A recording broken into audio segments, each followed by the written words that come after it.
Nature is balance, an eternal, intricate, and beautiful balance of all systems working together. The seasons have turned and spring is here. The light streams through the mountains and the rainforest glows golden.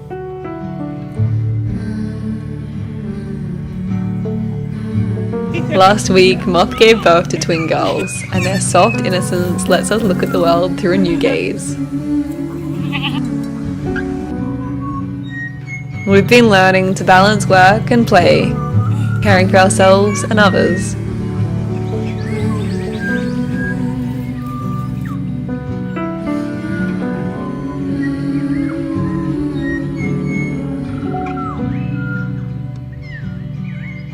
The night was open,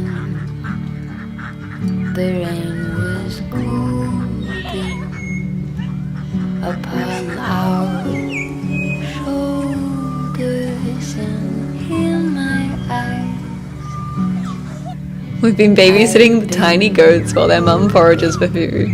It feels so amazing to be trusted by Moth as she wanders off to care for herself. It's a full-time job though, and we spend hours outside making sure Paisley and Moonbee are safe from predators. This role has taught us how to shift and balance our routines. How, even if it feels like we are so busy and our lists of farm work are full, there will always be time to just sit and care for baby goats.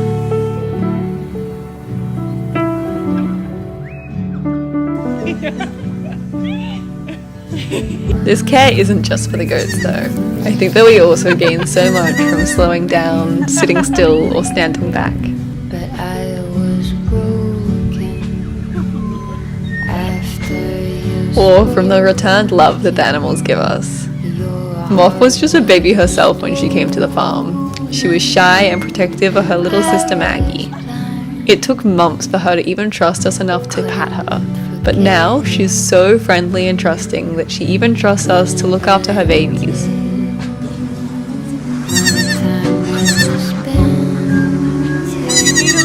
Do you need a lift to your mummy? Come on, come on. I know I'm a fool, but what can I do? I've crossed. Moth's love has taught us to always give more than we take. To give endless love to these animals, even if they sneak into your veggie patch or run away. That love is always passed back.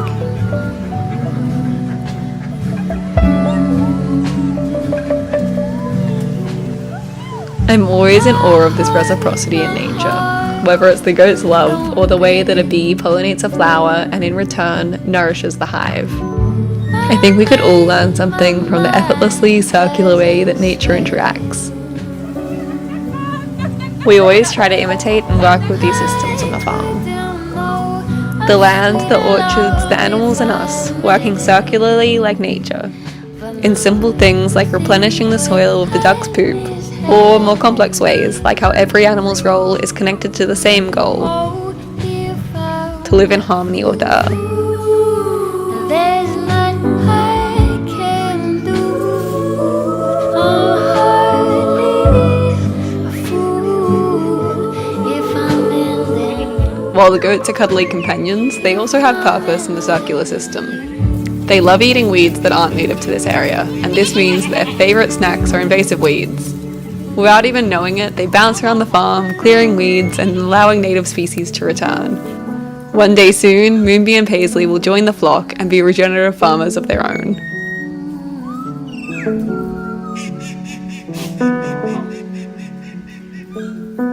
Spring feels like a new beginning. With the new growth and blooming red cedars, it feels like the world is waking up. We're inspired by this, working hard in the garden to plant next season's crops and flowers. I love gardening because it feels like a way that I can give back to the land, and in return I am gifted with abundance and health.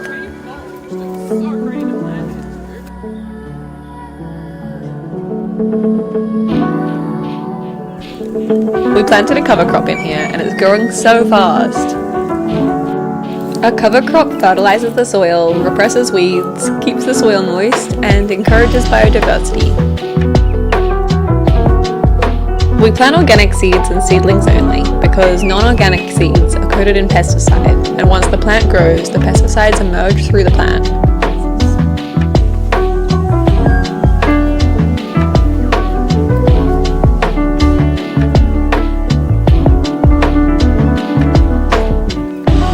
If a bee or flower pollinates this plant, the pesticide is poisonous, and the bee will take the pollen back to the hive, poisoning the whole hive. This is one of the reasons for the bee decline. Pesticides create ease in monoculture farming. Without biodiversity, it's easier to grow a lot of one thing. But there is so much irony in this. Without bees, our food can't be pollinated, and without biodiversity, the integrated systems of nature can collapse.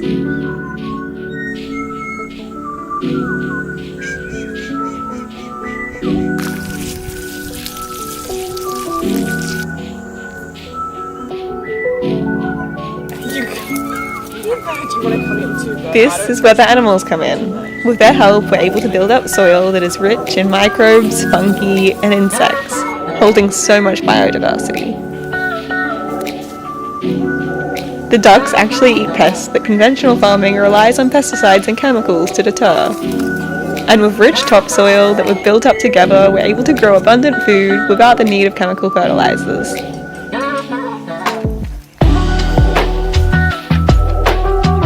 The babies were playing with Moth, but there was a kookaburra up in the tree and it was swooping, and Moth was pretty worried, so I brought them in here and now she's foraging and she seems pretty happy. And I'm pretty happy because I get cookies. But you can't distract me too much.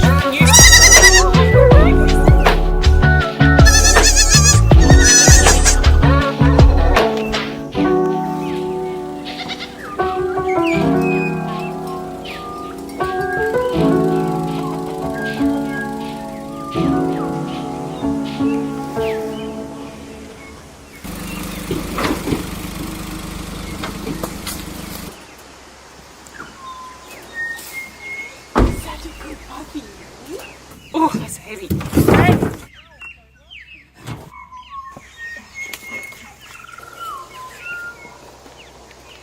A breath of fresh air in a murky room.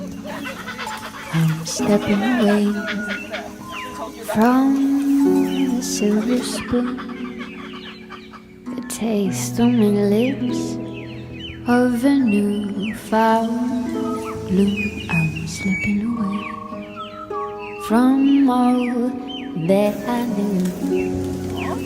Alas, dreamy youth no more, only harmony from before. Smile in a brutal score. How I wish I had kissed my rolling hills once more. How I wish I had kissed my heart. The garden has been a big journey, but every step of the way we've been able to learn something new. I am feeling really inspired to get it beautiful again. But as always, there's a lot of steps to get there. I'm excited to get back into planting the garden today, but there's quite a few jobs I've got to do first. The first job is to fix the old goat pen and collect more compost. The first step is to clear all of the wood off the back of my tiny truck so that I can get using it. Quiet home filled with empty rooms, as if the past or the future that looms. A bittersweet town moving, nothing new. Thought that we would survive, but we shot right through. A mask, you need to face the horror of reveries. Far too long ignored. At last, the wolves unchained. We try to buy our food from small-scale local farms, supporting in-season produce, local farmers, and organic methods. But it's expensive and hard, so a big goal of ours this year is to grow more of our own food. Part of this goal is to work as a team with our neighbours. We're building a community garden, but the fencing is proving to be very hard.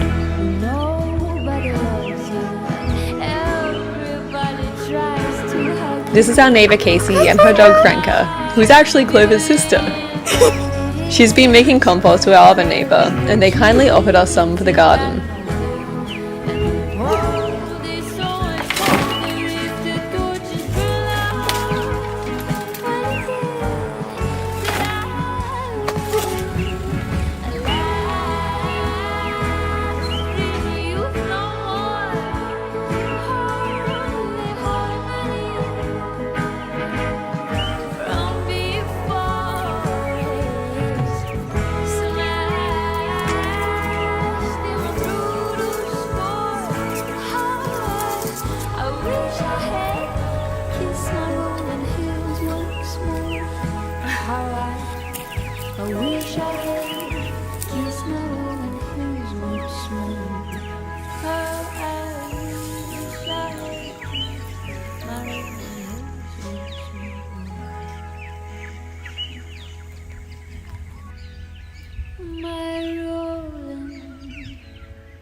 It's an intricate act to balance work and play.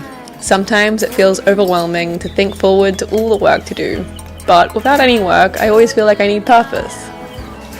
I guess it's best to balance a little of both in every task. To skip through the rainforest as I move the goats, or just to listen to music as I work. It's these simple things that make the endless list of jobs enjoyable. Subscribe.